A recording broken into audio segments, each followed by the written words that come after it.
Hey, grace and peace. Dr. J here with your Moment with Jackson, where we explore the intersection between faith, personal development, and purpose. I hope you had a great weekend and your weekend day has gotten off well.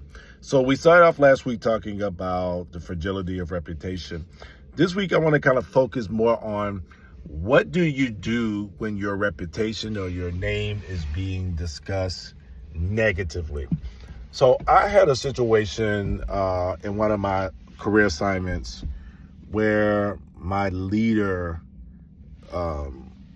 was not speaking about me positively, right? Said some things about me, and it really bothered me because I know who I am and who I am at work and how I show up.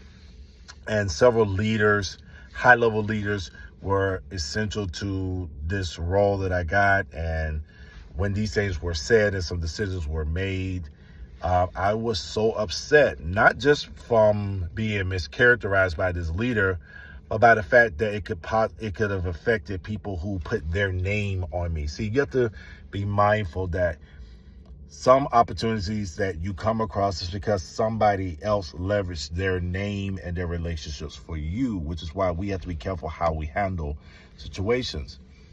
It also reminds me of why I tell my staff and others I've worked with, one of the most important relationships for us to steward and to look over very intently is our relationship with our direct supervisor, manager, director, whatever their title is, whoever is your direct leader. You got to be careful, because that relationship can either help you or that relationship can hinder you and hurt you in some ways. And just because they're smiling in your face and your answers are positive don't mean that they're for you either. Anyway, this leader was just saying some things that I didn't agree with. But one of my mentors sat with me and helped me to realize you may not agree with what was said and what was done, but what from this feedback is really for you. So I want to share with you that if your name is being spoken of in a negative way, have the feels, be upset, be angry, feel like you want to defend all the things, defend yourself and all the things you want to do. But once the emotions settle and they process, and they should process and they settle, you have to say what from this feedback actually applies.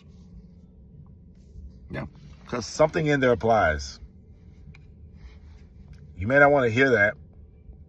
Something in there applies. And when I went back and thought about what was said, one of my mentors helped me to see, I'm like, you know what? I can definitely see how that applies. And going forward, I knew how to manage that so that that can never be said about me again. That's how you really, really win. So it can never be said again.